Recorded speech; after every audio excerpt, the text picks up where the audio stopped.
Akala ko, ang perang ipinapadala ko ay pambili ng gamot ni tatay. Akala ko, ang tiwala ko kay Teodoro ay sapat na. Pero sa isang gabi, gumuho ang lahat. Ang bahay na pinaghirapan ko, naging pugad ng ahas. Habang nagpapakasasa sila sa luho, ang mga magulang ko ay itinapon sa dampa na parang basura. Ako si Isabela, at sa pagbabalik ko, hinding-hindi na nila muling maririnig ang aking awa. Tapos na ang pagiging sunod-sunuran. Magbabayad ang bawat patak ng luha ni nanay at tatay. Sino nga ba ang dapat pagkatiwalaan kung ang mismong asawa mo ang nagbaon sa'yo sa hukay? Hayaan mo silang mabulok sa labas, Kate Shona. Mas mabuting dun sila sa dampa para hindi tayo naiistorbo rito sa main house. Masyado nang masikip ang bahay na ito para sa ating lahat. Ang boses na iyon ay hindi nagmula sa isang estranjero. Iyon ang boses ni Teodoro, ang lalaking pinangakuan ni Isabela ng habambuhay na katapatan. Ang bawat salitang binitawan nito ay tila isang matalim na balaraw na humihiwa sa katahimikan ng gabi sa burol ng sampagita. Sa labas ng bintana, nakatayo si Isabela sa gitna ng kadiliman. Basang-basa ang kanyang mamahaling suot mula sa biglaang pagbuhos ng ulan. Ngunit hindi niya maramdaman ng lamig. Ang kanyang dalawang kamay ay mahigpit na nakayakap sa isang kahon ng mga imported na bitamina at isang malambot na shawl na galing pa sa Cebu, isang sorpresang pasalubong para sa kanyang ina. Salak niya sa nanggulate ng pamilya sa kanyang maagang pag-uwi. Ngunit siya ang tila pinaglaruan ng tadhana at sinalubong ng isang katotohanang mas mapait pa sa abdo. Mula sa kanyang kinatatayuan, sapat na ang liwanag mula sa loob ng mansyon upang makita niya ang anyo ng kanyang asawa. Si Teodoro ay komportableng nakaupo sa sofa na gawa sa nara, habang si Catriona, ang hipag nito, ay nakasandal sa balikat ng lalaki habang sinusuri ang isang bagong alahas. Pero paano kung biglang dumating si Isabela? Alam mo namang mahal ng babaeng yun ang mga magulang niya. Wika ni Catriona habang humihikbi ng tawa, isang tunog na tila kayod ng kalawang sa pandinig ni Isabela. Muling sumagot si Teodoro. Ang tono ng boses nito ay puno ng pangungutya. Huwag kang mag-alala, Kat. Masyadong abala si Isabela sa pagkita ng pera sa Cebu. Hanggat na ipapadala niya ang perang kailangan natin, wala siyang pakialam kung anong nangyayari rito. Akala niya, ang perang iyon ay napupunta sa pampagamot ni Tatay Catalino. Hindi niya alam, iyon ang pambayad natin sa bago mong sasakyan. Ang kahon ng mga bitamina ay dahan-dahang nadulas mula sa mga kamay ni Isabela. Wala itong nalikhang malakas na tunog na bumagsak sa malambot at basang lupa. Ngunit sa loob ng dibdib ni Isabela, may isang bagay na tuluyang nawasak. Ang kanyang hininga ay naging mababaw at mabilis. Ang bawat pintig ng kanyang puso ay tila isang martilyo na nagpapadala ng sakit sa buong katawan niya. Ang mga daliri niyang dati ay maliksi sa pagpirma ng mga kontrata, ay ngayon ay nanginghinig at tila nawala ng lakas. Hindi siya makagalaw. Ang kanyang paningin ay nagsimulang lumabo dahil sa pinaghalong patak ng ulan at luha. Ngunit sa kabila ng panlalabo ng mga mata, isang anino sa malayo ang kumuha ng kanyang atensyon. Ilang metro mula sa marangyang bahay, sa likod ng malalabay na puno ng saging, nakatayo ang isang dampa.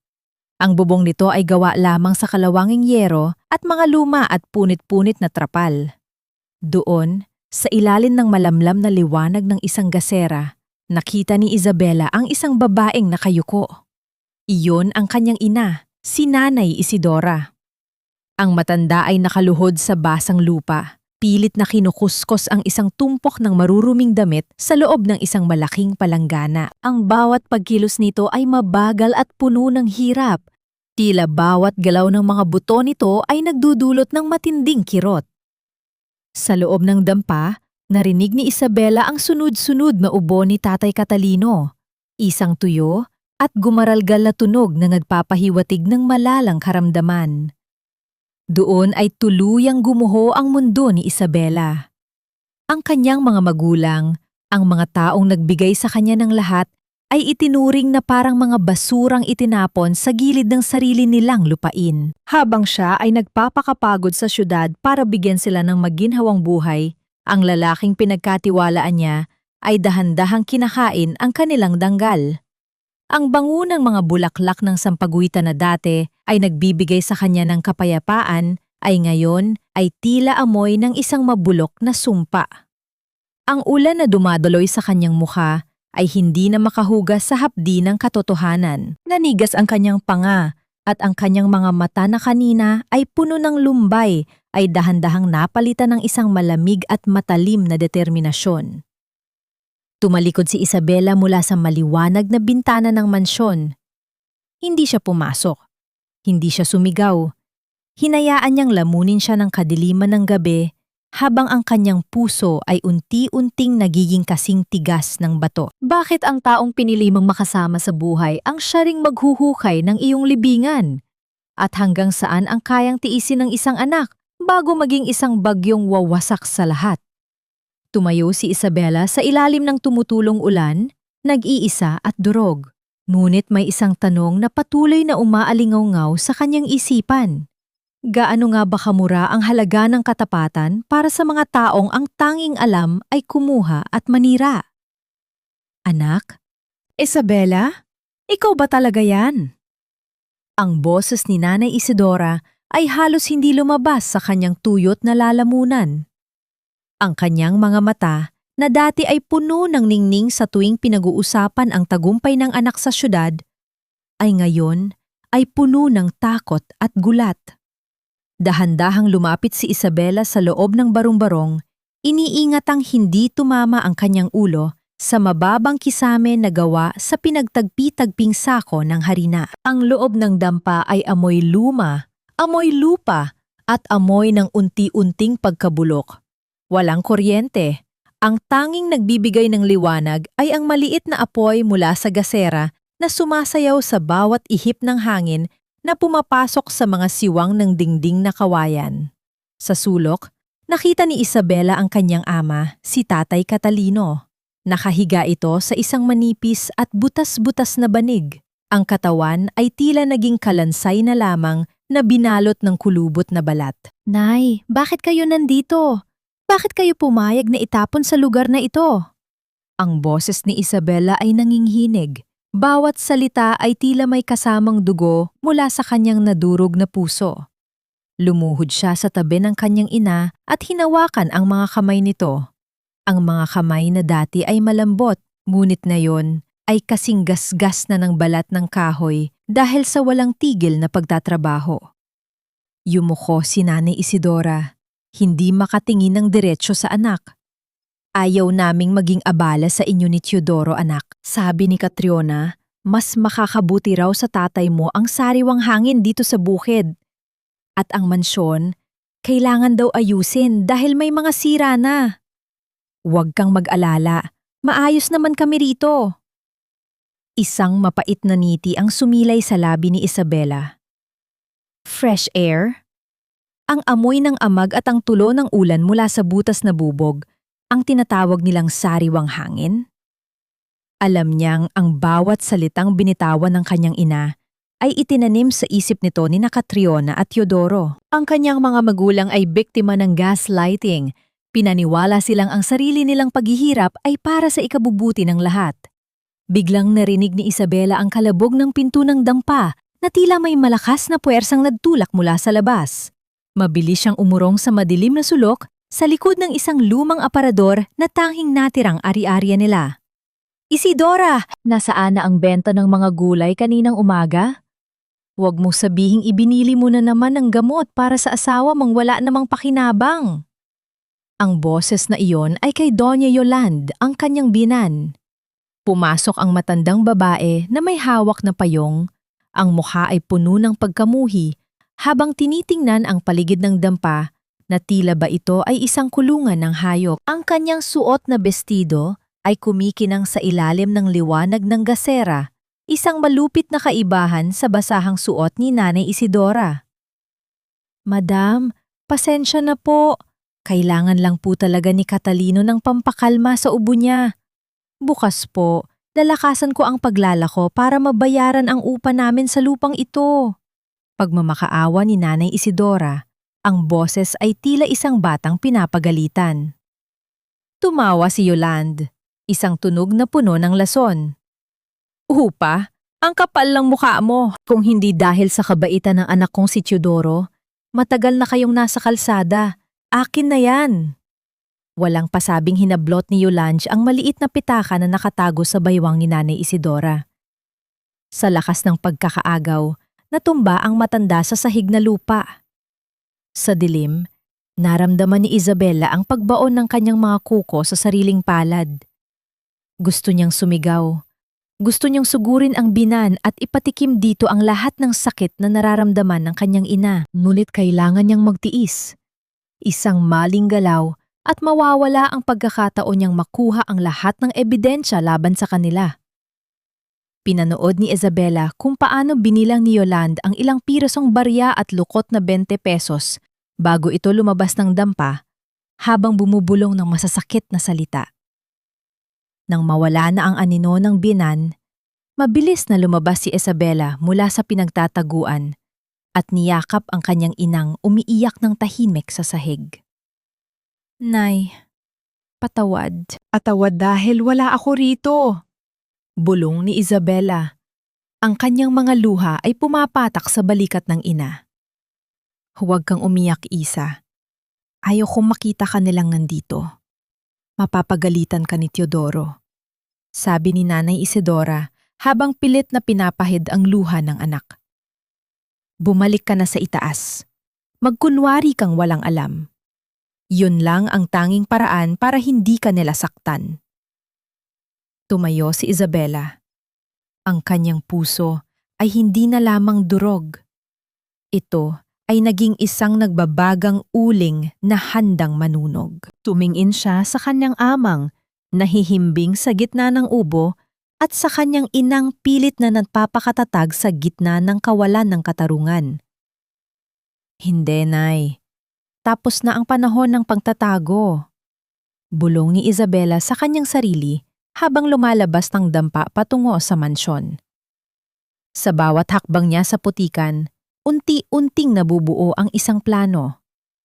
Isang plano na hindi lamang kukuha sa kanilang ari-arian, kundi magpapabagsak sa bawat taong kumuha ng dangal ng kanyang pamilya. Pagdating niya sa pintuan ng mansyon, huminga siya ng malalim. Pinunasan niya ang lahat ng bakas ng luha at inayos ang kanyang basang buhok. Ang Isabela na pumasok sa pintuang yon ay hindi na ang mapagmahal na asawa, kundi isang mandirigmang may dalang lason sa kanyang bawat ngiti. Sinalubong siya ni Teodoro sa labi, may hawak na baso ng alak at isang mapanlokong pag-aalala sa mukha. Esa, saan ka galing? Kanina pa kita hinahanap, basang-basa ka. Nag-aalala ako ng sobra, sweetheart. Tumingin si Isabela ng diretso sa mga mata ng asawa. Nakalimutan ko lang kung saan nakatanim ang mga bulaklak ng sampagita, Teodoro. Pero huwag kang mag-alala. Nahanap ko na ang daan pabalik. Sa sandaling iyon, isang malamig na hangin ang umihip sa loob ng mansyon na tila nagpapahiwatig ng darating na unos. Isang lihim na ngiti ang sumilay sa labi ni Isabela nang makita niya ang isang pamilya na anino sa labas ng bintana. Si Luciano, ang kapatid ni Teodoro, na tahimik na nagmamasid mula sa kadiliman. Anong lihim ang dala ni Luciano na maaaring magbabago sa lahat? At hanggang kailan kayang magpanggap ni Isabela sa harap ng taong pumatay sa kanyang kaligayahan? Sweetheart, bakit ang lamig ng mga kamay mo? Para kang bangkay na galing sa ulan? Ang malambing na boses ni Teodoro ay tila isang malapot na lason na pilit dinitig sa pandinig ni Isabela. Ramdam niya ang mainit na palad ng asawa na humahaplos sa kanyang pisingi, isang haplos na dati ay nagpapatibok ng kanyang puso sa tuwa. Ngunit na yon ay tila uod na gumagapang sa kanyang balat. Nasa loob sila ng kanilang malawak na silid sa mansyon. Ang bango ng mahahaling pabango ni Teodoro ay humahalo sa amoy ng alak habang sa labas ay maririnig ang mahinang dagundong ng kulog. Tumingin si Isabela sa salamin. Pinagmamasdan ang sarili niyang refleksyon na pilit nagtatago ng isang bagyong handang sumabog. Masyado lang sigurong napagod sa biyahe, Teo. Sagot ni Isabela. Ang kanyang boses ay kalmado, ngunit may pait na hindi napapansin ng asawa. At saka, medyo nabigla lang ako sa hitsura ng bahay natin. Parang maraming nagbago. Tumawa ng mahina si Teodoro habang niyayakap siya mula sa likod. Ang mga braso nito ay tila isang tanikala na sumasakal sa kanyang hininga. Siyempre, para sa atin ang lahat ng ito. Inayos namin ni Catriona ang lahat para hindi ka na mahirapan pag-uwi mo. Alam mo namang masinop ang hipag mo pagdating sa dekorasyon. Sa sandaling iyon, nakita ni Isabela sa ibabaw ng kanilang metal na bedside table ang isang gintong pulseras. Kilala niya ang pulseras na iyon. Iyon ang huling regalo niya sa kanyang ina noong nakaraang kaarawan nito. Ang makitang nakapatong lang ito doon, na tila isang basura sa tabi ng baso ng alak ni Teodoro, ay nagpadugo sa kanyang puso. Ang alahas na dapat ay nasa bisig ng kanyang inang naglalaba sa putikan, ay narito ngayon sa loob ng mansyong ninakaw sa kanila. Kinaumagahan, sa ilalim ng pagkukunyari na bibili lamang ng ilang kagamitan sa bayan, mabilis na nagtungo si Isabela sa lumang puno ng sampagita sa dulo ng kalsada. Doon, naghihintay ang isang lalaking may seryosong mukha at hawak na isang itim na folder, si Attorney Marcelo Alonzo. Isa, hindi ko alam kung paano ko ito sasabihin sa'yo nang hindi ka mabibigla. Bungad ni Marcelo. Ang tono ng boses nito ay puno ng pag-aalala. Pero nakuha ko na ang kopya ng Deed of Absolute Sale ng lupain ni na Tatay Catalino. Dahan-dahang binuksan ni Isabela ang folder. Ang bawat pahina ay tila isang sampal sa kanyang pagkatao. Nakita niya ang pirma ng kanyang ama sa ibaba ng dokumento. Isang pamilyar na pirma, ngunit may mga linyang hindi natural. Tila ba ang kamay na gumuhit niyon ay nanginginig o pilit na ginagabayan? Peke ito, Marcelo. Alam ko ang pirma ni tatay. Kahit nakapikit ako, kilala ko ang bawat kurba ng kanyang panulat. Bulong ni Isabela. Ang kanyang mga mata ay naniningkit sa galit. Yun din ang hinala ko, sagot ng abogado. Ayon sa petsa, ginawa ang dokumentong ito noong nakaraang buwan, ang panahong isinugod si Tatay Catalino sa ospital dahil sa matinding pulmonya.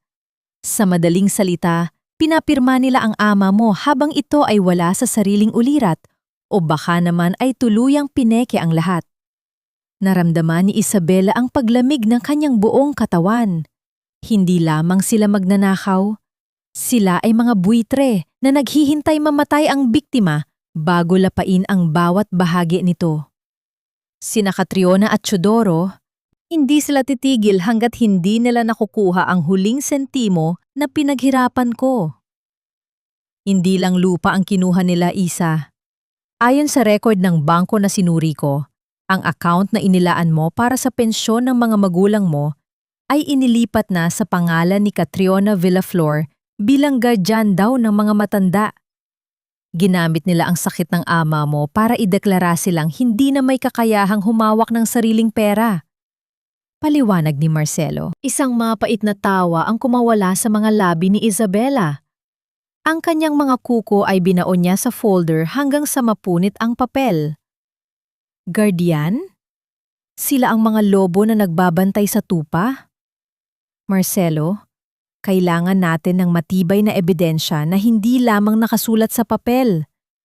Kailangan kong makita at marinig ang kanilang mga plano.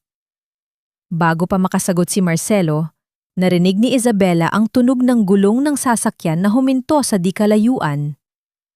Isang pamilyar na puting pick-up, ang sasakyan ni Teodoro. Mabilis na itinago ni Isabela ang folder sa loob ng kanyang bag at nagpaalam kay Marcelo.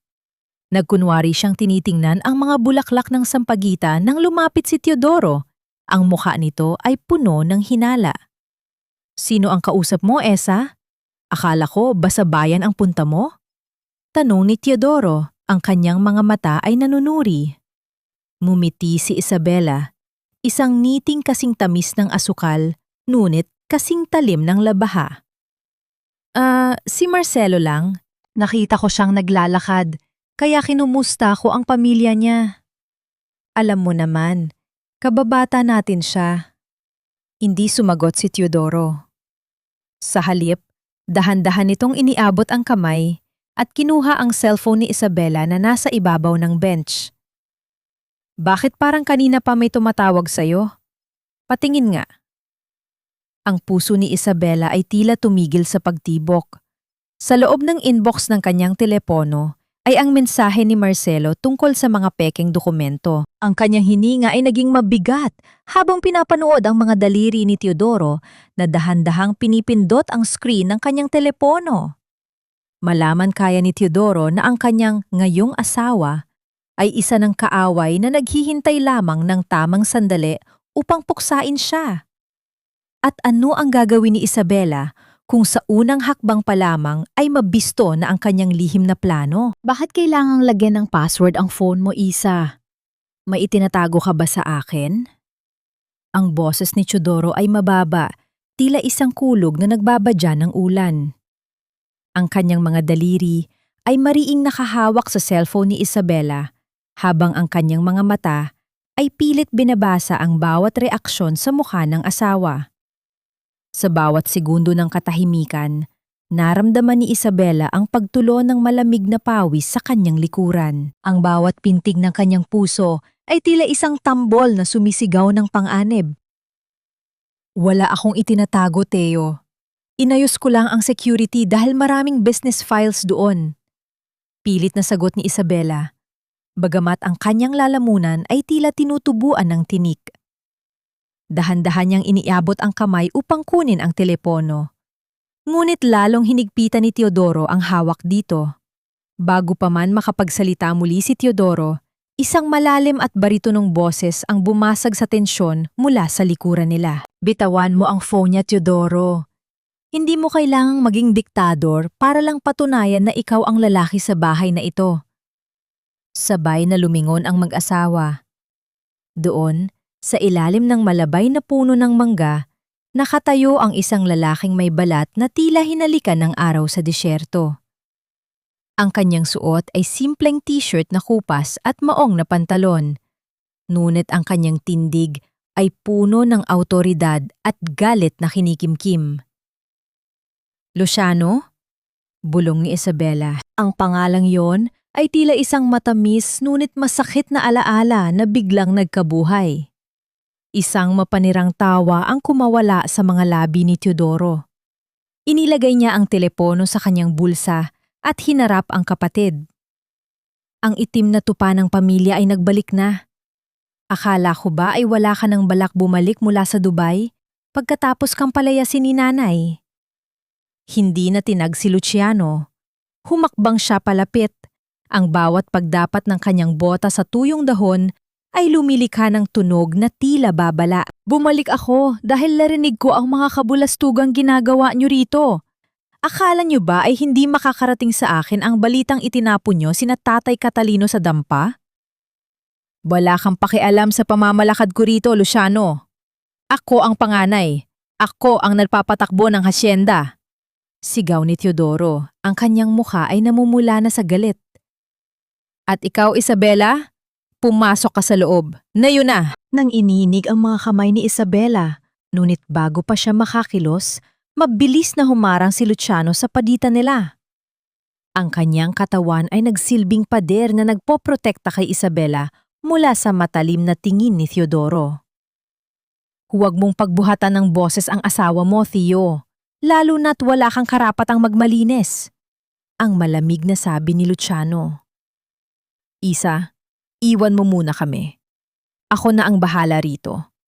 Sa kaguluhan ng kanilang pagtatalo, dahan-dahang kinuha ni Luciano ang telepono mula sa bulsa ni Teodoro sa isang mabilis at hindi napapansing galaw habang nagkakaroon sila ng bahagyang pisikal na pagtulak. Palihim niyang iniabot ito pabalik kay Isabela sa likod ng kanyang katawan. Nang maramdaman ni Isabela ang kapa ng kanyang telepono sa kanyang palad, mabilis siyang tumalikod at naglakad patungo sa hardin, malayo sa boses ng nag-aaway na magkapatid. Ang kanyang hininga ay gumaralgal sa sobrang kaba. Nang masiguro niyang malayo na siya, mabilis niyang binura ang mensahe mula kay Marcelo. Ilang minuto ang lumipas, naramdaman ni Isabela ang presensya ng isang tao sa kanyang likuran. Hindi ito ang mabigat na hakbang ni Teodoro. Ito ay magaan, maingat at pamilyar. "Salamat, Luciano," bulong ni Isabela nang hindi lumingon.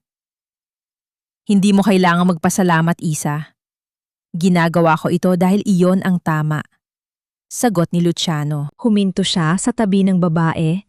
Pinagmamasdan ang malawak na bukid ng Sampaguita na dati ay puno ng kulay, ngunit ngayon ay tila unti-unti nang namamatay. Tumingin si Luciano sa mga mata ni Isabela. Mga matang dati ay puno ng pangarap noong sila ay mga bata pa, ngunit ngayon ay puno na ng sugat at pagod. Napansin ni Luciano ang bahid ng putik sa mamahaling sapatos ni Isabela. Isang putik na tanging makukuha lamang sa likod ng bukid, sa paligid ng dampa ni na Tatay Catalino. "Alam ko kung saan ka galing kagabi," ang mahinang sabi ni Luciano. Ang kanyang boses ay puno ng paet at simpatya. "Nakita-kita sa dilim. Nakita ko kung paano ka umiyak habang nakatingin sa dampa." Hindi nakapagsalita si Isabela. Ang kanyang mga labi ay nanghinig. Ang lahat ng pagpapanggap na ginawa niya sa harap ni Teodoro ay tila natunaw sa harap ng lalaking ito. Ang lalaking minsan niyang minahal bago siya pinilit ng kanyang pamilya na magpakasal sa matatag na si Teodoro. Dahan-dahang lumapit si Luciano, sapat na upang maramdaman ni Isabela ang init ng hininga nito. Ngunit nanatili ang kagalangan sa pagitan nila. Iniyuko niya ang kanyang ulo at bumulong sa mismong tainga ni Isabela. Isang bulong na tila isang sumpa at isang pangako. "Bakit mo hinaya ang saktan kanila ng ganito, Isa?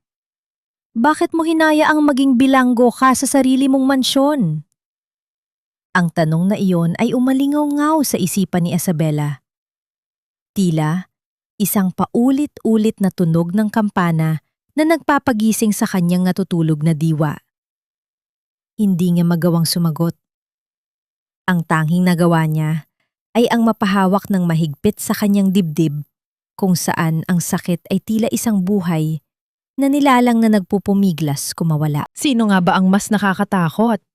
Ang kaaway na kasama mo sa kama o ang nakaraan na pilit mong ibinabaon pero ngayon ay nagbabalik upang ipaalala sa iyo ang lahat ng iyong pagkakamali? Huwag kang babagal-bagal, Isidora. Darating na ang anak mong Donya. Ayaw naming makakita siya ng dumi sa bawat sulok ng sahig na ito. Linisin mo pati ang ilalim ng mga sofa, bilis! Ang matinis at boses ni Catriona ay pumailan lang sa malawak na sala ng mansyon, tila isang latigo na humahagupit sa pandinig ni Isabela, na noon ay kapapasok pa lamang sa bukana ng pinto. Nakita niya ang kanyang ina, si Nanay Isidora, na pilit na nagpupunas ng sahig habang nakaluhod. Ang buhok nito ay basa ng pawis at ang mga balikat ay nakayuko sa pagod. "I'm home!" Masayang sigaw ni Isabela, isang malakas na pagbate na nagpatahimik sa buong paligid. Ang kanyang boses ay puno ng sigla, isang maskarang maingat niyang isinuot bago bumaba ng sasakyan. Mabilis na nagbago ang anyo ni Catriona. Ang matalim nitong mukha ay biglang nagliwanag sa isang plastik na ngiti. "Oh my God, Isa! You're finally here! Teodoro, ang asawa mo nandito na!" Lumabas si Teodoro mula sa kusina, nakasuot ng malinis na polo shirt at sinalubong si Isabela ng mutnong nanayakap.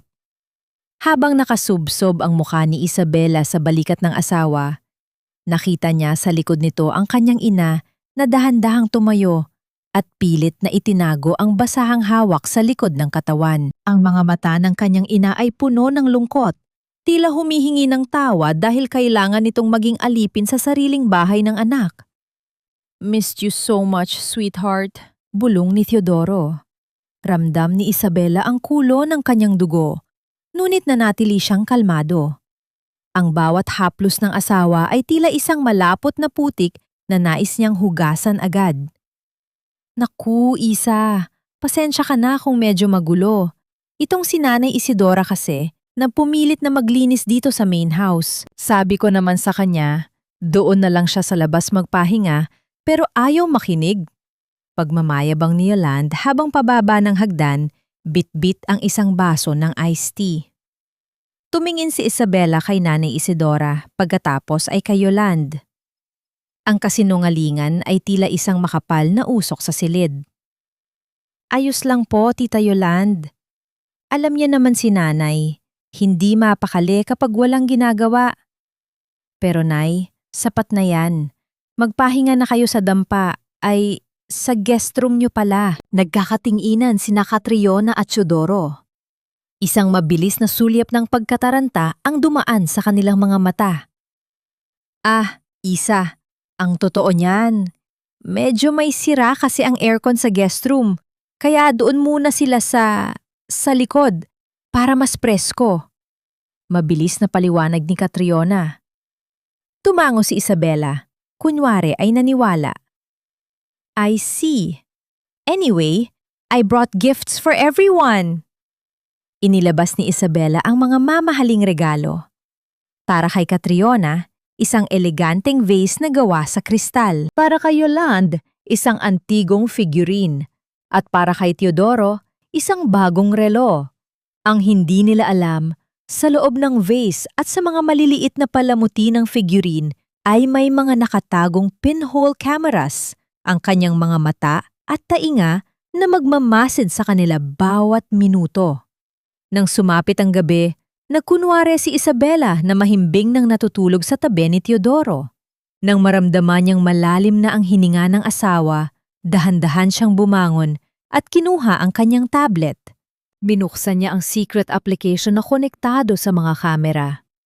Sa screen, nakita niya sina Catriona at Teodoro na nasa kusina, nagbubulungan habang umiinom ng kape. "Kailan ba natin itutuloy ang pagpirma sa lupa?" Masyadong matalas ang pakiramdam ni Isabela. "Baka mahalata niya tayo," sabi ni Catriona sa video. "Huwag kang praning, Kat. Konting acting lang yan. Basta siguraduhin mong hindi makakalapit ang mga matatanda sa kanya. Bukas, kukunin ko ang huling pirma ni Catalino habang wala si Isa," sagot ni Teodoro bago ito humalik sa pisingi ni Catriona. Ang kamay ni Isabela ay nanginig sa galit. Ang kanyang himinga ay naging gumaraldal, isang tahimik na panahoy ng isang pusong paulit-ulit na pinapatay. Ang katotohanan ay mas masakit pa sa kanyang inaasahan. Hindi lamang sila nagnanakaw.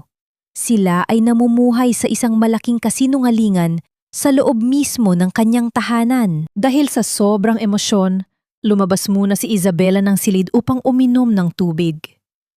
Sa kanyang pagdaan sa sala, napansin niya ang isang bag na naiwan ni Catriona sa ibabaw ng sofa. Isang kakaibang udyok ang nagtulak sa kanya upang silipin ang loob nito.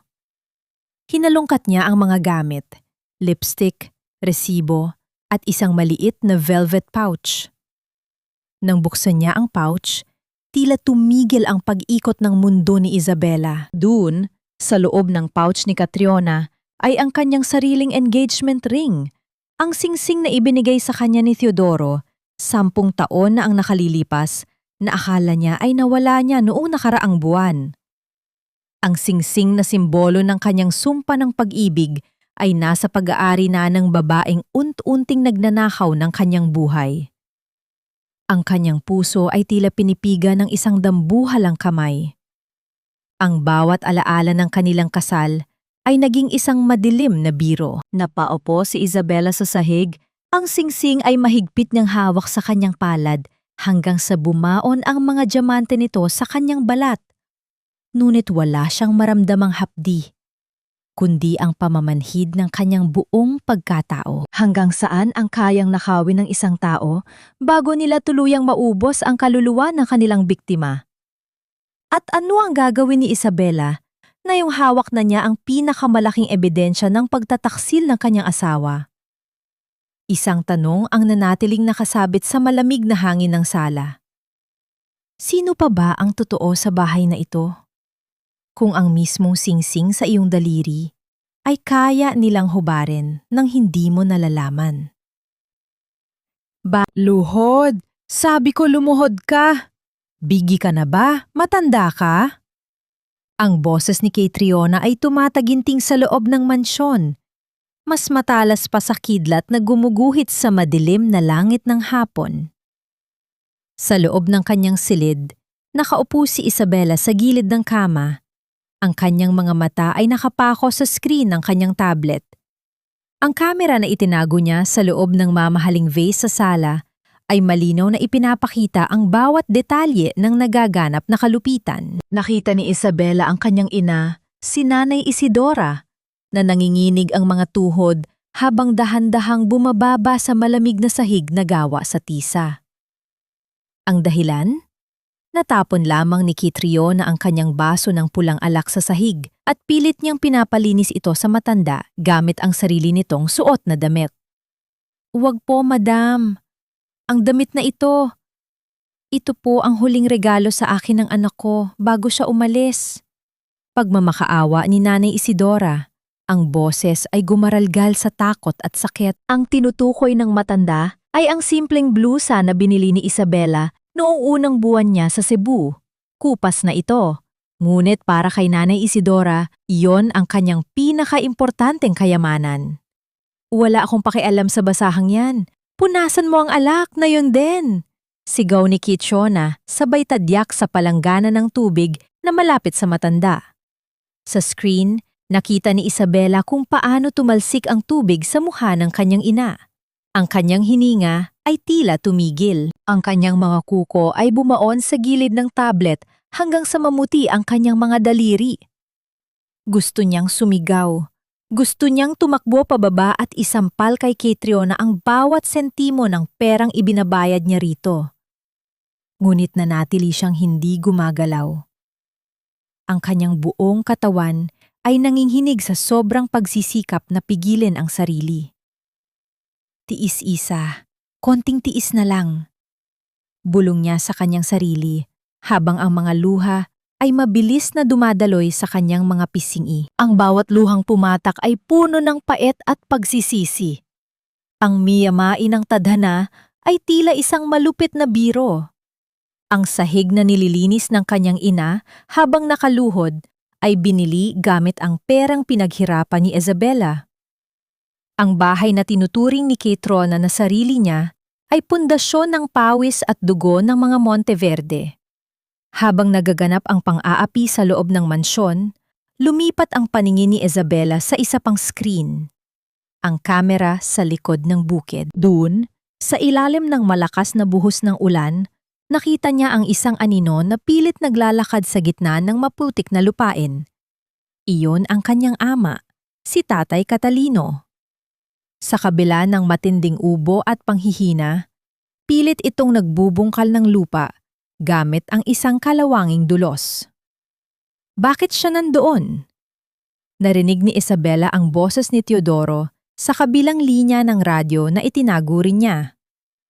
"Bilisan mo riyan, matanda," sabi ni Catriona. "Kailangang mataniman ang bahaging yan bago matapos ang araw. Kung hindi, wala kayong rasyon ng pagkain mamayang gabi." Ang boses ni Teodoro ay walang bakas ng awa. Tila ba ang kanyang biyenan ay isang hayop na kailangang latiguhin upang gumalaw.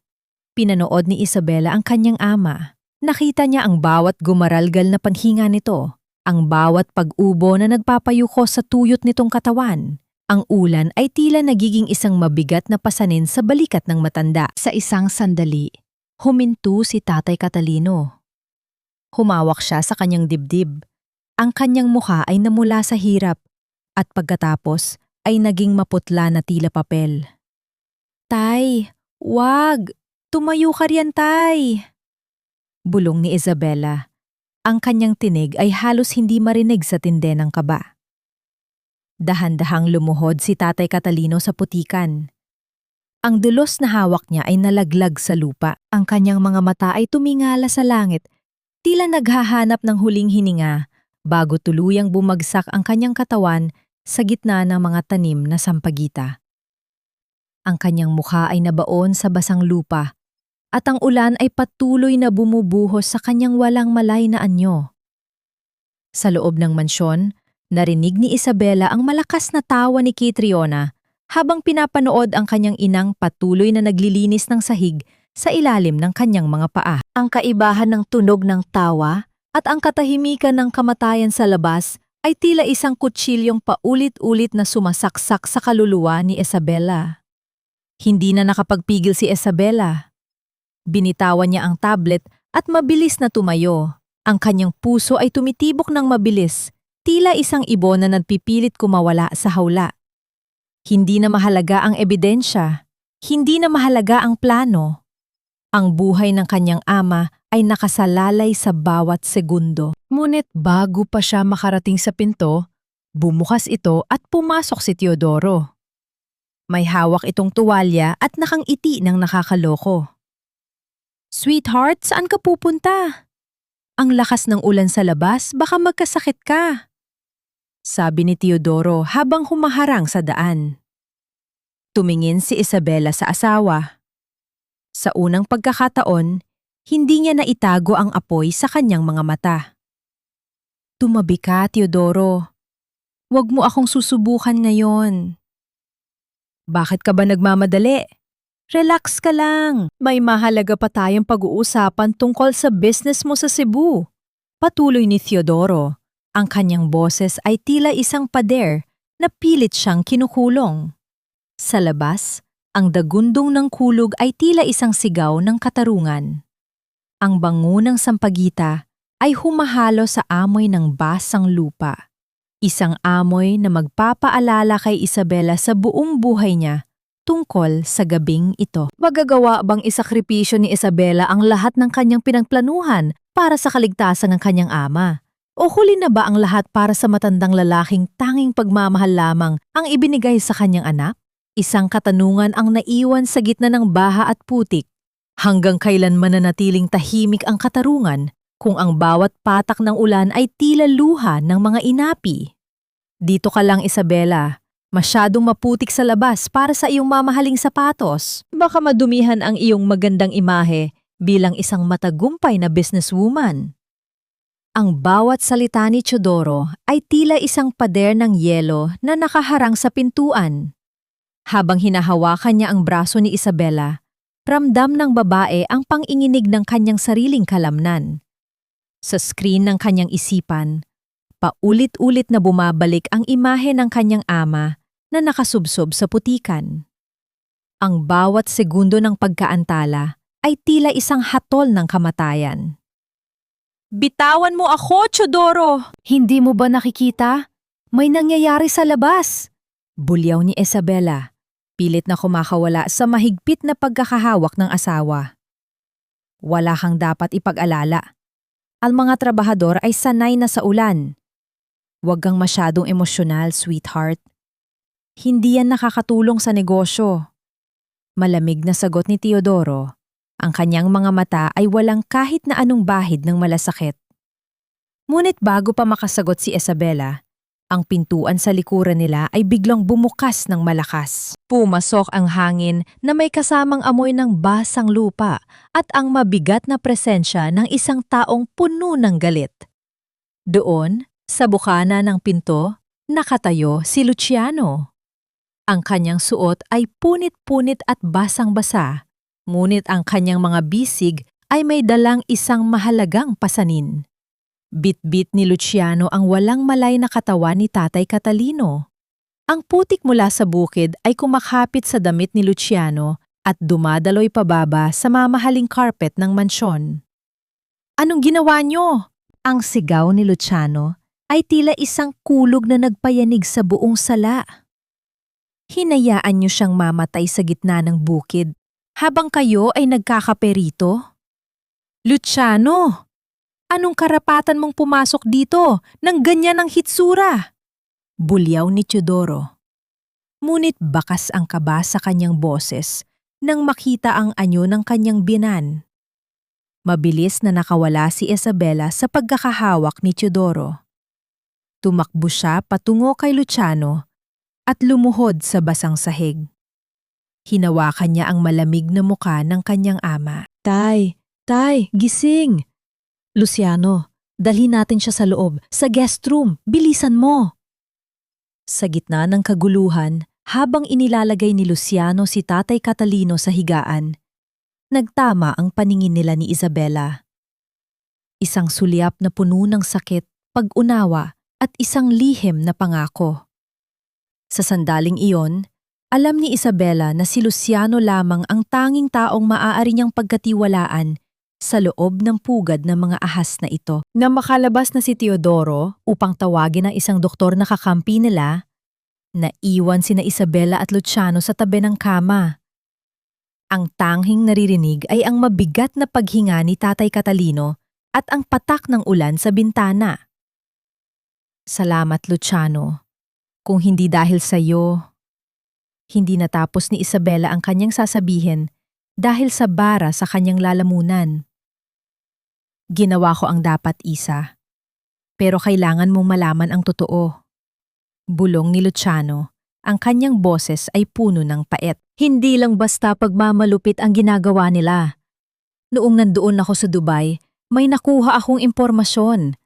Si Teodoro at Catriona, hindi lang sila basta nagnanakaw ng pera mo. Dahan-dahang kinuha ni Luciano ang isang lukot na dokumento mula sa kanyang bulsa. Ito ang dahilan kung bakit nila pinipilit na paalisin ang mga matatanda.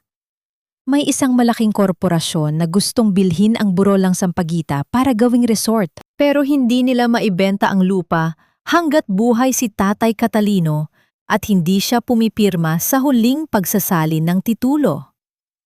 Naramdaman ni Isabela ang paghinto ng kanyang mundo. Kaya pala pinapahirapan ang kanyang ama sa bukid. Kaya pala gustong-gusto nilang mamatay na ang matanda. Hindi ito tungkol sa utang. Ito ay tungkol sa isang lupain na may halagang milyon-milyon na nais nilang ibenta sa likod ng kanyang likuran. At ang pinakamasakit, Isa, patuloy ni Luciano, ang kanyang kamay ay dahan-dahang humawak sa kamay ni Isabela, isang hawak na puno ng respeto at pagdamay. Alam ni Teodoro na hindi ka papayag. Kaya ang plano nila, kapag nakuha na ang pirma ni tatay, o kapag pumanaw na siya, ikaw ang susunod nilang ididiskwalipika bilang asawa para makuha ang lahat ng shares mo sa kumpanya. Ang puso ni Isabela ay tila isang piraso ng kristal na paulit-ulit na binabagsak sa semento. Ang bawat detalye ng plano ni Teodoro at Catriona ay mas masahol pa sa anumang bangungot. Bakit mo ito sinasabi sa akin, Luciano? Pagkatapos ng lahat ng nangyari sa atin noon? Tanong ni Isabela. Ang kanyang mga mata ay nakatingin sa lalaking minsan niyang tinanggihan para sa isang maayos na kinabukasan na tila ba naging isang malaking sumpa. Tumingin si Luciano ng diretso sa mga mata ni Isabela dahil ang utang na loob ko sa mga magulang mo ay hindi kayang bayaran ng kahit anong ginto. Noong pinalayas ako ni Nanay Yolande, sila Tatay Catalino ang nagpakain sa akin. At dahil hanggang ngayon, kahit kailan ay hindi nawala ang pagpapahalaga ko sa iyo, Isa. Isang tahimik na sandali ang namagitan sa kanila.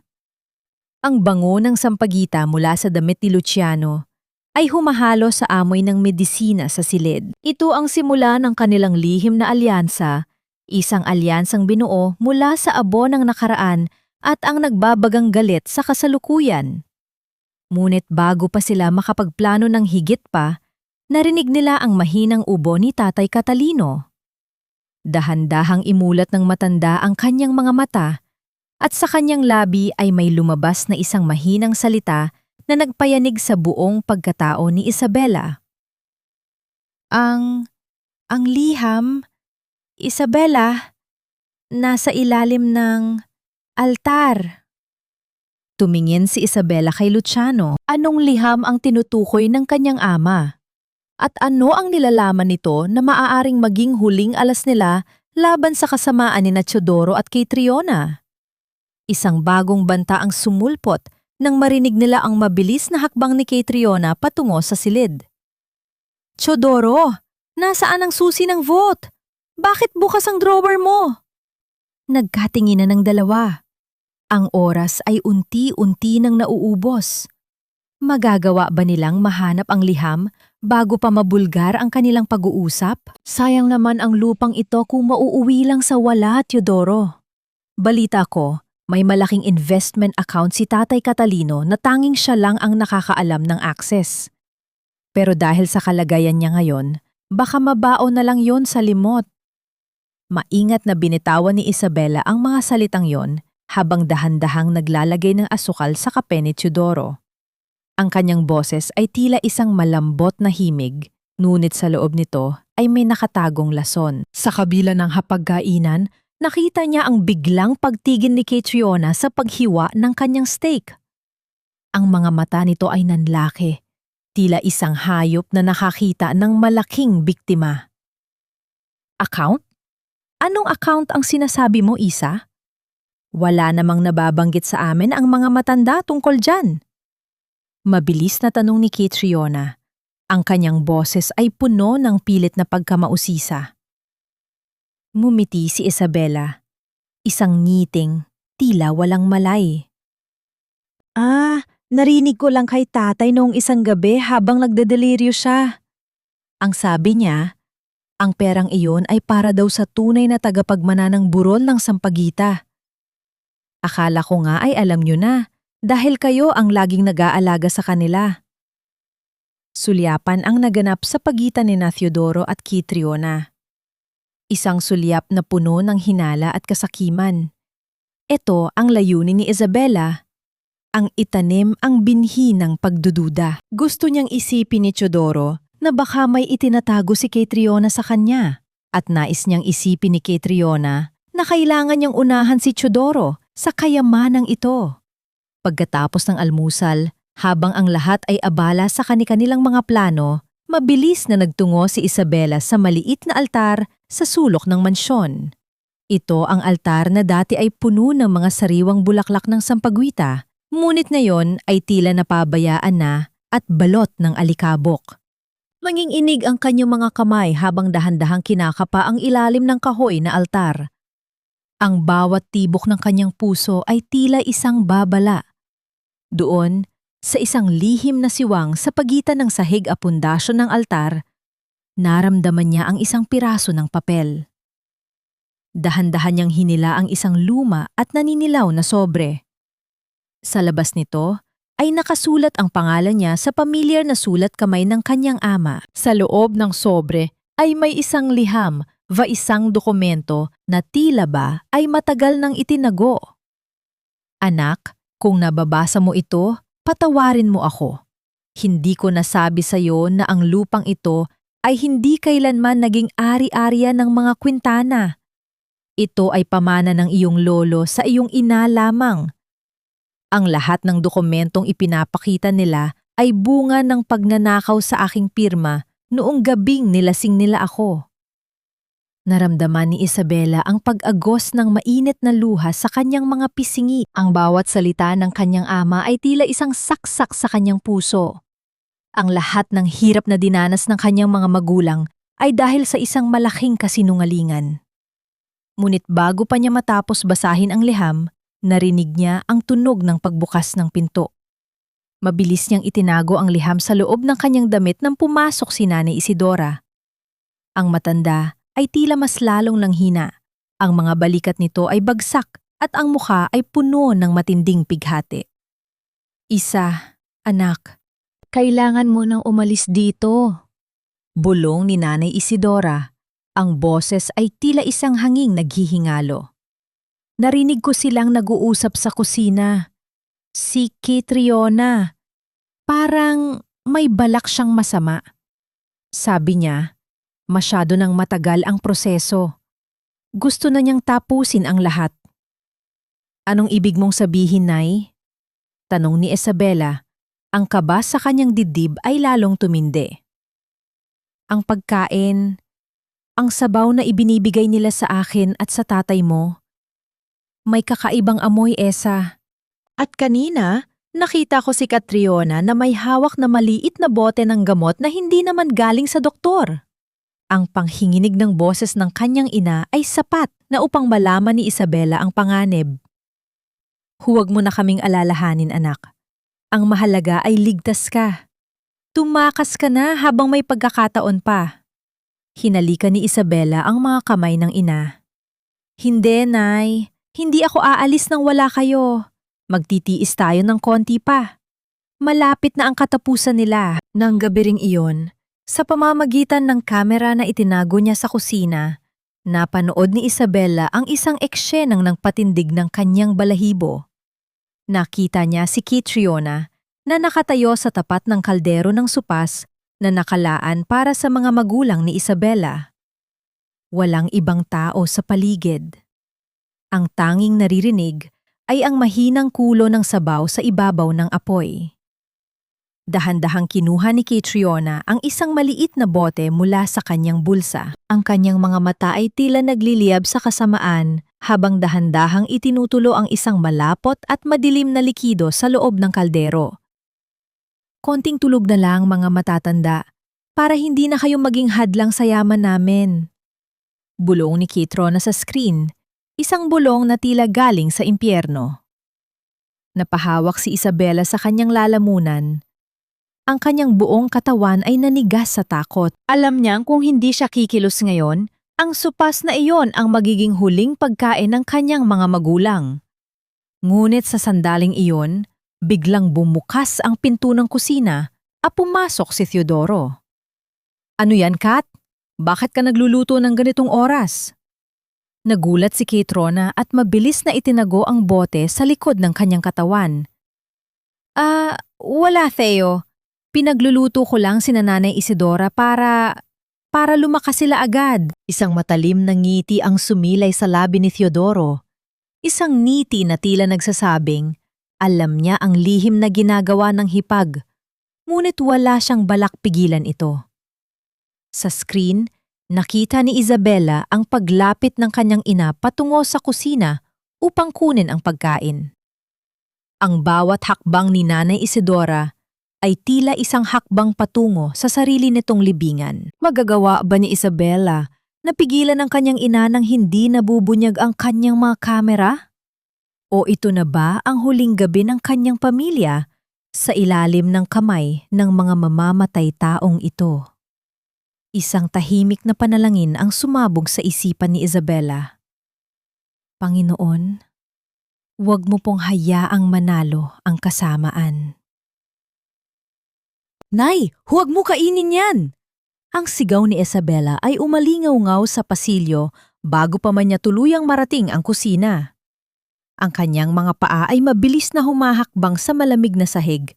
Ang kanyang hininga ay gumaralgal sa takot. Nang makarating siya sa pintuan, nakita niya ang kanyang ina na hawak na ang kutsara. Dahan-dahang inilalapit ang mainit na sabaw sa nanginginig nitong mga labi. Sa isang iglap, tinabig ni Isabela ang mangkok. Ang tunog ng porselanang nabasag sa sahig ay tila isang pagsabog sa gitna ng katahimikan ng gabi. Ang mainit na sopas ay tumalsik sa puting tisa, lumilikha ng isang madilim na mansa na tila ba ay babala ng kamatayan. Isa, ano bang nangyayari sa'yo? Bakit mo tinapon ang pagkain ng nanay mo? Ang boses ni Catriona ay puno ng galit. Ngunit sa kaibuturan nito ay bakas ang pagkataranta. Ang kanyang mga kamay ay mahigpit na nakakapit sa gilid ng mesa. Tumingin si Isabela ng diretso sa mga mata ni Catriona. Ang kanyang mga mata ay nadliliyab sa pot na matagal na niyang kinimkim. May nakita akong dumi sa sabaw, Catriona. Siguro ay hindi mo sinasadyang malagyan ng kung anong lason ang pagkain nila, di ba? Naging maputla ang mukha ni Catriona. Ang kanyang lalamunan ay tila natuyuan. Anong lason? Nagpapatawa ka ba? Pagkatapos kitang paglutuan, ganyan pa ang isasagot mo? Tama na yan. Dumating si Teodoro. Ang kanyang boses ay tila isang pader na pilit pumapagit na sa dalawa. Tiningnan niya ang nabasag na mangkok at pagkatapos ay ang kanyang asawa. Masyado ka lang sigurong stressed, Isa. Nanay, magpahinga na po kayo. Kami na ang bahala rito. Dahan-dahang inakay ni Isabela ang kanyang ina palabas ng kusina. Ramdam niya ang panginginig ng matanda. Nang makarating sila sa isang ligtas na sulok, naramdaman ni Isabela ang isang pamilyar na presensya. Si Luciano. Nakatayo ito sa dilim. Ang kanyang anyo ay tila isang bantay na naghihintay ng hudyat. Luciano, kailangan na silang mailabas dito. Ngayon na. Bulong ni Isabela. Ang boses ay puno ng determinasyon. Handa na ang sasakyan sa likod ng bukid, Isa. Dadalhin ko sila sa safe house ni Marcelo.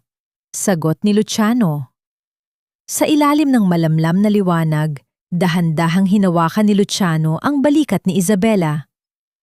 Paano ka? Hindi mo ba kami sasamahan? Hindi pa tapos ang laban ko rito, Luciano. Bukas ang pista. Bukas? Kailangang makita ng buong nayon kung anong klaseng mga demonyo ang nakatira sa mansyong ito. Ang sagot ni Isabela ay tila isang sumpa. Sa tulong ni Luciano, lihim na nailabas ni na Isabela ang kanyang mga magulang. Habang pinapanood niya ang sasakyan na unti-unting nilalamon ng kadiliman, naramdaman ni Isabela ang isang matinding lumbay. Ang kanyang mga magulang ay ligtas na. Ngunit ang digmaan ay magsisimula pa lamang. Bumalik si Isabela sa loob ng mansyon. Nagtungo siya sa kanyang silid at muling binasa ang liham na nahanap niya sa ilalim ng altar. Ang bawat salita ay tila nagbibigay sa kanya ng lakas. Ang katotohanan na ang lupang ito ay kailanman ay hindi naging pag-aari ng mga Quintana ay ang kanyang huling alas. Ngunit ang kanyang katahimikan ay nabasag nang marinig niya ang kalabog ng pinto sa ibaba. Isang tunog ng mabilis na paghahalongkat ang kanyang narinig mula sa opisina ni Teodoro. Dahan-dahan siyang sumilip mula sa hagdan. Nakita niya si Teodoro na tila baliw na nagtatapo ng mga papeles mula sa kanyang kabinet.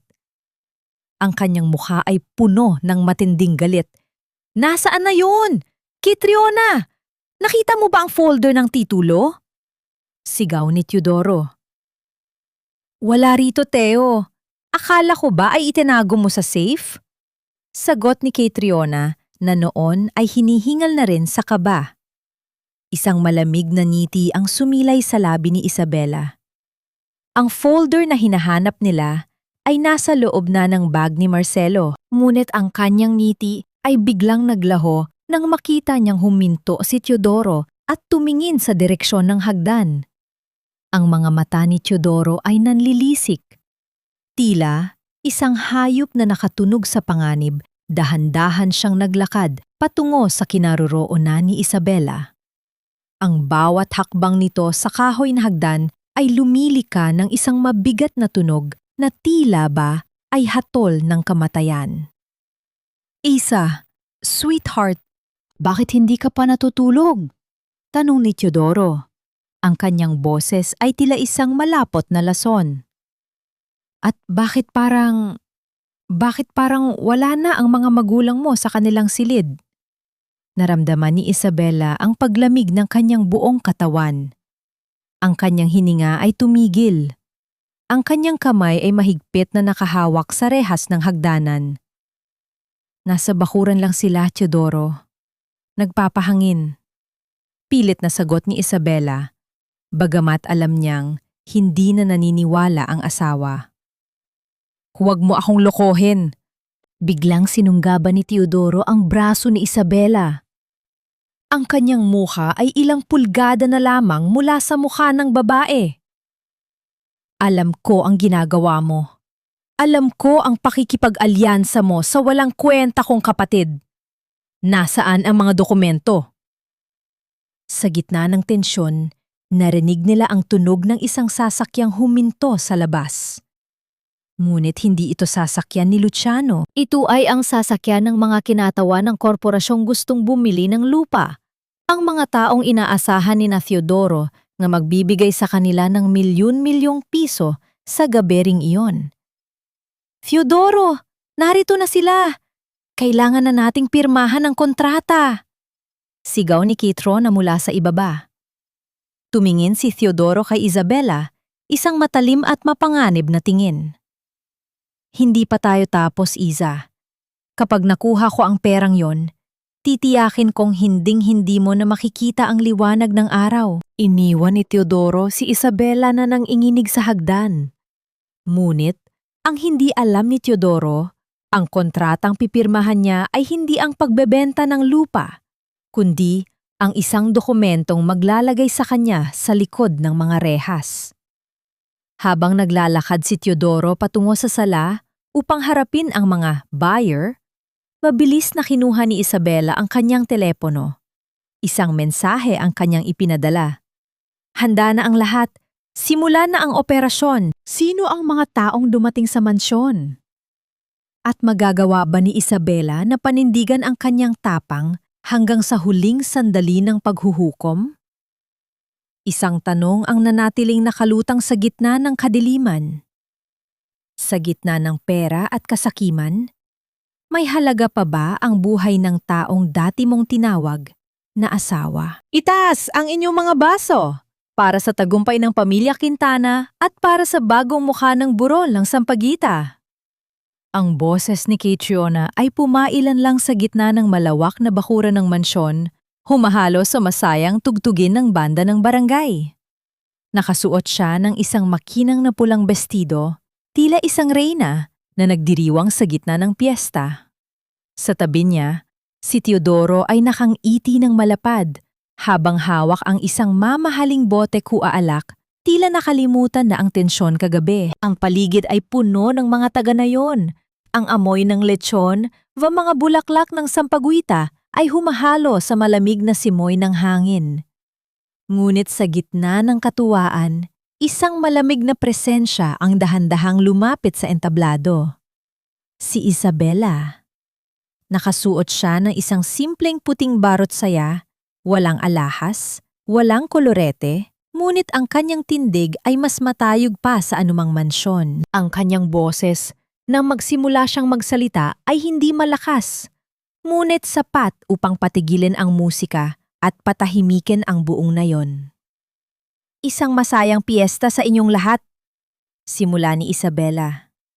Ang kanyang mga mata ay diretsong nakapako kina Teodoro at Catriona na ngayon ay tila naninigas sa kanilang kinatatayuan.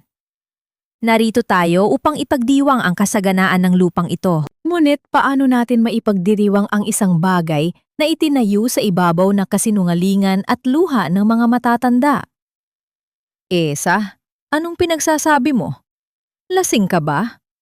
Bumaba ka riyan! Sigaw ni Teodoro. Ang kanyang mukha ay nagsisimulang mamula sa galit at kaba. Hindi ako lasing, Teodoro. Sa katunayan, ngayon lang ako naging ganito kalingaw ang isip. Sagot ni Isabela sa isang kumpas ng kanyang kamay, ang malaking screen sa likod ng entablado na dapat ay magpapakita ng disenyo ng bagong resort ay biglang nagbago. Ang buong nayon ay napasinghap. Ang mga bulong-bulungan ay napalitan ng isang nakabibinging katahimikan. Sa screen, malinaw na nakita ang video mula sa itinagong kamera ni Isabela. Nakita ng lahat kung paano sinisipa ni Catriona ang palanggana ng aking ina. Nakita ang bawat sampal, ang bawat pag-alipusta, at ang imahe ni Tatay Catalino na nakasubsob sa putikan habang si Teodoro ay nanonood lamang sa malayo.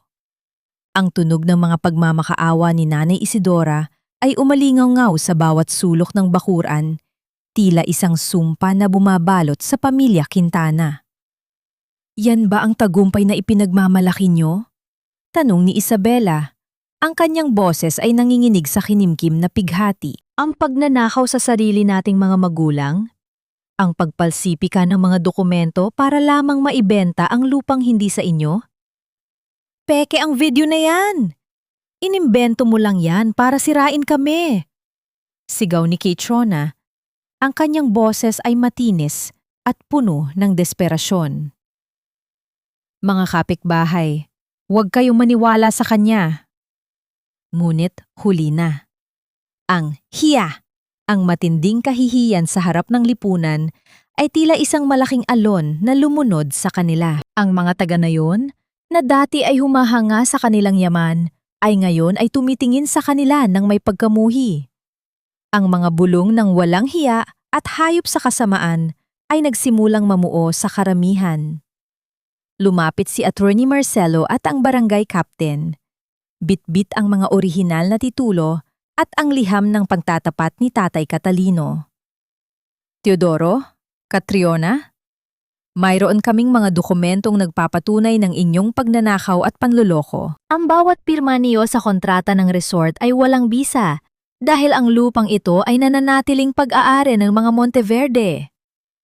Sa gitna ng kaguluhan, nang makita ni Teodoro na wala na siyang takasan, ang kanyang takot ay napalitan ng isang madilim na kapusukan. Kung hindi mapupunta sa akin ang lupang ito, walang makikinabang nito. Mabilis na kinuha ni Teodoro ang isang sulo mula sa dekorasyon ng piyesta. Itinapon ito sa tuyong mga palamuting sampagita sa harap ng mansyon. Sa isang sandali, ang apoy ay dahan-dahang gumapang, lumilikha ng isang maliwanag na panganib sa gitna ng gabi. Ang mga tao ay nagsimulang magtakbuhan sa takot. Sa gitna ng usok, nakita ni Isabela si Catriona na pilit na tumatakas bit-bit ang isang bag ng alahas, ngunit hinarang siya ni Luciano. Tapos na ang paghahari niyo, Catriona. Ang malamig na sabi ni Luciano habang hinahawakan ng mahigpit ang braso ng babae. Tumingin si Isabela sa nasusunog na palamute. Ang kanyang puso ay tila nakikipagkarera sa bilis ng pangyayari. Ngunit sa gitna ng usok at apoy, nakita niya ang kanyang asawa, ang lalaking minsan niyang minahal, na ngayon ay tila isang baliw na tumatawa habang pinapanood ang kanyang sariling pagkawasak. Dahan-dahang lumapit si Isabela kay Teodoro. Hindi siya natatakot sa apoy. Ang galit sa kanyang puso ay mas matindi pa sa anumang liyab. Teodoro, hindi mo kayang sunugin ang katotohanan. Kahit maging abo ang mansyong ito, ang dangal ng pamilya ko ay hinding-hindi mo na muling mahahawakan. Biglang narinig ang tunog ng mga sirena ng pulis na paparating sa burol. Ang asul at pulang liwanag ay sumasalamin sa mga mata ni Teodoro. Sa sandaling yon, nalaman niya na ang kanyang mundo ay tuluyan ng gumuho. Ngunit bago pa man makalapit ang mga awtoridad, isang malakas na tunog ng pagbagsak ng isang bahagi ng dekorasyon ang narinig. Isang mabigat na kahoy ang bumigay mula sa itaas ng entablado, diretso sa kinaroroonan ni Isabela. "Isa, iwas!" sigaw ni Luciano. Ang lahat ay tila bumagal. Ang init ng apoy, ang sigaw ng mga tao, at ang paparating na panganib ay tila naging isang malabong panaginip. Magagawa ba ni Isabela na makaligtas sa huling pagtatangka ng kasamaan? O ang kanyang tagumpay ay magiging mitsa rin ng kanyang sariling katapusan? Isang tanong ang nanatili sa gitna ng naglalagablab na gabi. Kapag ang lahat ay naging abo, ano ang matitira sa isang pusong ang tanging hangad ay katarungan? Ang tunog ng pagbali ng nasusunog na kahoy ay tila isang babala ng kamatayan, ngunit bago pa man tuluyang dumapo ang mabigat na syago sa kinaroroonan ni Isabela, isang malakas na puwersa ang tumulak sa kanya, patungo sa basang damuhan. Naramdaman ni Isabela ang init ng apoy na dumaan sa kanyang balat, kasunod ng pagbagsak ng katawan ni Luciano sa kanyang ibabaw upang magsilbing proteksyon. Sa paligid, ang kislap ng mga sulo ay napalitan ng asul at pulang liwanag mula sa mga sasakyan ng pulis. Ang kaguluhan ng piyesta ay naging isang eksena ng panghuhukom. Ang bawat taga na yon ay nakasaksi sa pagbagsak ng pamilya Quintana, hindi lamang ang kanilang mansyon, kundi ang kanilang dangal. "Isa, ayos ka lang ba? Tumingin ka sa akin, Isa." Ang boses ni Luciano ay puno ng takot, Ang kanyang mga kamay ay nanginginig habang sinusuri ang mukha ng babae. Dahan-dahang iminulat ni Isabela ang kanyang mga mata. Ang usok ay humahalo sa amoy ng sampagita, lumilikha ng isang kakaibang pakiramdam ng paglaya. Ayos lang ako, Luciano. Salamat. Muli iniligtas mo ako. Sa kabilang bahagi ng bakuran, ang eksena ay mas mapait pa sa apdo. Si Teodoro ay nakapuso sa lupa. Ang kanyang mga kamay ay mahigpit na nakakandado sa metal na posas. Ang kanyang mukha na dati ay puno ng yabang, ay ngayon ay basang-basa ng luha at uling. Sa tabi niya, si Catriona ay pilit na nagpupumiglas sa hawak ng mga awtoridad. Ang kanyang pulang bestido ay punit-punit at ang kanyang mga alahas ay nagkalat sa putikan. Isa, sweetheart, patawarin mo ako! Si Catriona ang may kasalanan ng lahat. Pinilit niya lang ako. Sigaw ni Teodoro. Ang kanyang boses ay gumaralgal sa desperasyon. Huwag mo akong ipakulong, Isa. Mahal kita, alam mo yan? Dahan-dahang tumayo si Isabela sa tulong ni Luciano. Naglakad siya patungo sa kanyang asawa. Ang bawat hakbang niya ay puno ng dignidad. Nang makarating siya sa harap ni Teodoro, tumigil ang mundo para sa kanilang dalawa. Ang ingay ng paligid ay tila naglaho at ang tanging natira ay ang dalawang pusong dati ay iisa, ngunit ngayon ay magkabilang dulo na ng langit at lupa. Mahal mo ako, Teodoro? Mahinahong tanong ni Isabela, ngunit ang bawat salita ay tila isang malamig na hampas ng hangin. Ang pag-ibig ba ay ang panunood sa aking ama habang namamatay sa putikan? Ang pag-ibig ba ay ang pagpalsipika ng mga dokumento upang nakawan ang taong nagbigay sa iyo ng lahat? Nagkamali lang ako, Isa. Gusto ko lang tayong yumaman ng mabilis. Pagmamakaawa ni Teodoro, ang kanyang mga tuhod ay nakabaon sa lupa. Dahan-dahang kinuha ni Isabela ang isang maliit na bagay mula sa kanyang bulsa. Ang gintong singsing, ang kanyang engagement ring na nahanap niya sa bag ni Catriona. Inilagay niya ito sa palad ni Teodoro. Ito ang huling alaala ng kasinungalingang ito, Teo. Ibinibigay ko na ito sa iyo. Isama mo ito sa kulungan at hayaan mong ipaalala nito sa iyo ang bawat sandali na pinagtaksilan mo ang tiwala ko. Ang sabi ni Isabela. Ang kanyang boses ay hindi nagalit. Ito ay puno ng isang malalim na kapayapaan na nanggagaling sa pagtanggap. Walang hiya ka, Isabela. Mabulok ka sana sa yaman mo. Sigaw ni Catriona habang isinasakay siya sa sasakyan ng pulis. Isang malakas na sampal ng katotohanan ang dumapo sa mukha ni Catriona nang makita niyang ang lahat ng taga na yon ay nakatingin sa kanya ng may pandidiri. Ang hiya ay naging isang habambuhay na kulungan para sa kanya. Nang tuluyan ng umalis ang mga sasakyan ng pulis, naiwan ang katahimikan sa burol ng sampagita. Ang apoy ay naapula na ng mga bumbero at ng nagkakaisang mga kapitbahay. Lumapit si Nanay Isidora at Tatay Catalino na ngayon ay maayos na ang kalagayan at inaalalayan ni Marcelo. Anak, tapos na. Bulong ni Tatay Catalino. Ang kanyang mga mata ay puno ng luha ng katuwaan. Nabalik na sa atin ang tahanan. Niyakap ni Isabela ang kanyang mga magulang. Sa gitna ng yakap na yon, naramdaman niya ang tunay na kahulugan ng tagumpay. Hindi ito ang pagkapanalo sa korte, kundi ang pagkakabalik ng danggal ng kanyang pamilya. Tumingin si Isabela sa malayo kung saan nakatayo si Luciano. Ang lalaki ay nanatiling tahimik, ang kanyang mga mata ay nakatingin sa mga nasunog na palamute.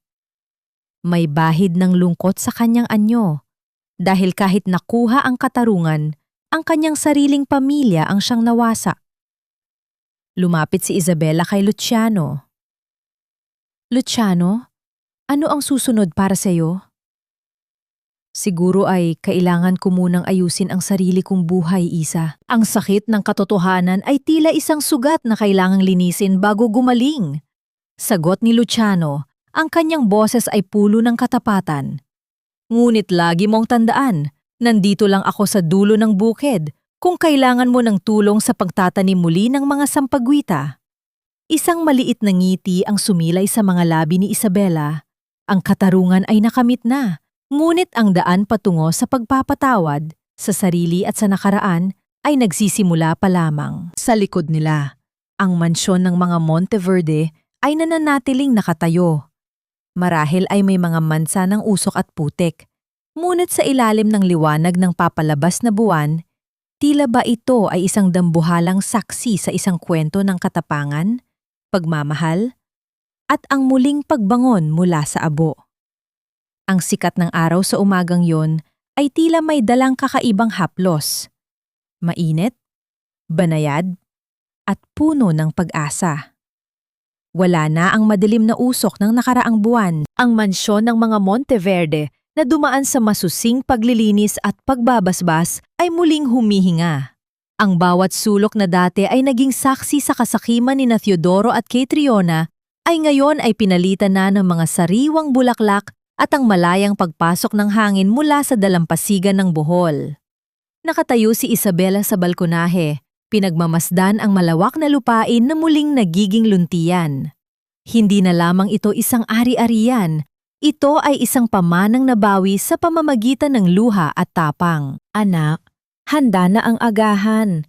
Nagluto ako ng paborito mong champorado at tuyo. Ang boses ni Nanay Isidora ay masigla at malakas. Malayo sa gumaralgal na bulong noong sila ay nasa dampa pa. Lumingon si Isabela at nakita ang kanyang mga magulang na nakaupo sa hapagkainan. Si Tatay Catalino, bagamat may hawak pang baston, ay mayroon ng kulay ang mga pisngi at tuwid na ang tindig. Ang katarungan ay naging pinakamabisang gamot para sa kanyang karamdaman. Susunod na po ako, Nay. Sagot ni Isabela nang may matamis na ngiti. Ngunit bago siya pumasok, narinig niya ang tunog ng isang sasakyang huminto sa paanan ng burol. Mula sa puting pick-up, bumaba ang isang lalaking naging anino at sandigan niya sa gitna ng unos. Si Luciano. Bit-bit nito ang mga bag ng binhi at ilang kagamitan para sa bagong tayong kooperatiba ng mga magsasaka sa nayon. Dahan-dahang lumapit si Luciano, ang kanyang mga hakbang ay maingat, tila ayaw gambalain ang katahimikan ng umaga. Nang magtama ang kanilang paningin, naramdaman ni Isabela ang isang pamilyar na kaba. Isang uri ng kaba na hindi dahil sa takot, kundi dahil sa isang husbong ng damdamin na matagal na niyang ipinagkait sa sarili. Magandang umaga, Isa. Handa na ang mga dokumento para sa kooperatiba. Gusto ng mga taga na yon na ikaw ang mamuno sa unang pagpupulong bukas. Ang sabi ni Luciano, ang kanyang boses ay malalim at puno ng respeto. Salamat, Luciano. Kung wala ka, baka hindi ko alam kung paano sisimulan ang lahat ng ito. Sagot ni Isabela. Huminto si Luciano sa tabi niya. Ang distansya sa pagitan nila ay sapat lamang upang maramdaman ang init ng presensya ng isa't isa. Isang banayad na hangin ang umihip, nagdadala ng bango ng mga namumukadkad na sampagita. Sa isang sandali, dahan-dahang inabot ni Luciano ang kamay ni Isabela. Isang marahang pagdampi ng mga daliri, tila ba nagtatanong kung maaari na bang magsimula ng isang bagong kabanata. Hindi inalis ni Isabela ang kanyang kamay. Hinayaan niya ang init ng palad ni Luciano na magbigay ng katiyakan sa kanyang puso. Ang slow burn na pag-ibig na ito ay hindi kailangang madaliin. Sapat na ang alam nilang pareho silang nakatayo sa iisang panig ng katarungan. Alam mo, Isa, ang burol na ito ay dati nang tinawag na sampagita dahil sa banggo nito. Pero sa tingin ko, na yun pa lang talaga ito magiging kasing banggo ng pangalan nito. Bulong ni Luciano. Ang kanyang mga mata ay nakatitig sa malayo. Nang hapong iyon, habang ang lahat ay abala, pumasok si Isabela sa kanyang opisina. Sa ibabaw ng kanyang mesa ay may isang liham na nanggaling sa kulungan sa syudad. Alam niya ang sulat kamay sa labas ng sobre. Kay Teodoro. Dahan-dahan niyang kinuha ang liham. Marahil ay puno ito ng mga salita ng pagsisisi o baka naman ay mga panibagong panunumbat. Ngunit sa halip na buksan ito, nadlakad si Isabela patungo sa kusina. Kinuha niya ang isang posporo at sinindihan ang dulo ng sobre. Pinanood ni Isabela kung paano unti-unting lamunin ng apoy ang papel. Ang bawat letra ng pangalan ni Teodoro ay naging abo, dahan-dahang tinatangay ng hangin palabas ng bintana. Ang huling tanikala ng kanyang nakaraan ay tuluyan ng naputol. Walang puwang ang galit o pot sa kanyang bagong buhay. Tanging ang kapayapaan na lamang ang nais niyang itanim. Sa dulo ng araw, habang ang araw ay dahan-dahang lumulubog sa likod ng mga bundok, nagtipon ang Pamilya Monteverde sa gitna ng bukid. Kasama si Luciano at ang mga trabahador, sabay-sabay silang nagtanim ng mga bagong punla ng sampagita. Ang bawat baon ng dulo sa lupa ay tila isang pangako ng katapatan. Ang bawat patak ng tubig ay tila paglilinis sa mga sugat ng kahapon. Ang katarungan ay hindi lamang tungkol sa pagpapakulong ng mga nagkasala, kundi tungkol sa muling pagbubuo ng mga pangarap na minsan ang dinurog ng kasakiman. Sa gitna ng katahimikan ng gabi, ang bango ng sampagita ay muling nanalaystay sa hangin, isang amoy na kailanman ay hindi na muling mababahiran ng lason ng pangtataksil. At sa bawat hakbang ni Isabela patungo sa hinaharap, alam niyang sa wakas, siya ay tunay na ng malaya. Makalipas ang isang taon, ang burol ng sampagita ay hindi na lamang isang saksi sa masakit na nakaraan, kundi isang buhay na monumento ng muling pagbangon. Ang bawat talulot na mga bulaklak na pumupuno sa bawat sulok ng lupain ay tila mga puting bituin na nagbibigay ng liwanag sa buhay ng mga Monteverde. Sa gitna ng malawak na beranda ng mansyon, nakaupo sina Tatay Catalino at Nanay Isidora. Wala na ang takot sa kanilang mga mata, ang tunog ng kanilang mahinang pag-uusap at ang malulutong na tawa sa bawat pagkakataon ay sapat na upang malaman na ang kapayapaan ay tuluyan na nilang nakamit. Ang hiya na pilit na ipinataw sa kanila ng ibang tao ay napalitan na ng isang matatag na dangal. Lumapit si Isabela sa kanyang mga magulang, dala ang isang tray ng mainit na tsaa. Ang kanyang mukha ay wala na ang bakas ng pagod mula sa kumpanya sa Cebu. Mas pinili niyang mamuno sa kooperatiba sa nayon, kung saan ang bawat pisong kinikita ay bunga ng patas na paggawa at hindi ng panlalamang. Nay, Tay, mukhang masaya ang kwentuhan niyo rito Nakangiting sabi ni Isabela habang dahan-dahang inilalapag ang tsaa. Pinag-uusapan lang namin, anak, kung gaano kabilis ang panahon. Tugon ni Nanay Isidora habang hinahaplos ang kamay ni Isabela. Sino ang mag-aakala na pagkatapos ng bagyo ay ganito? Katingkad ang sikat ng araw. Ang katarungan, anak, ay parang pangtatanim. Dagdag ni Tatay Catalino habang nakatingin sa bukid. Kailangan ng pasensya, kailangan ng tamang panahon, at higit sa lahat, kailangan ng malinis na puso para ito ay mamunga. Isang pamilyar na tunog ng pagdating ng sasakyan ang bumasag sa kanilang pag-uusap. Mula sa puting pick-up, bumaba si Luciano. Hindi na siya ang itim na tupa na itinuturing noon. Ngayon, siya ang katuwang ni Isabela sa bawat proyekto sa nayon.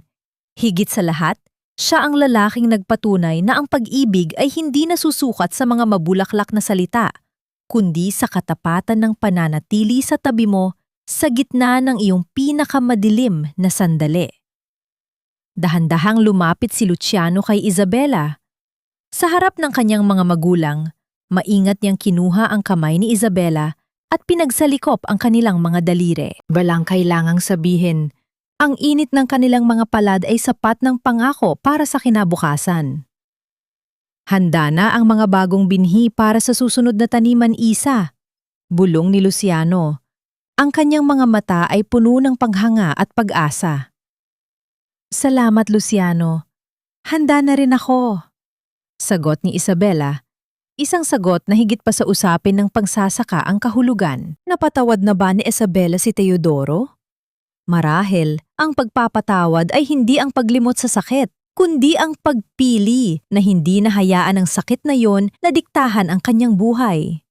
Ang galit ay tuluyan ng natunaw, pinalitan ng isang malamig na pagtanggap na ang bawat tao ay may sariling paghuhukom na kailangang harapin.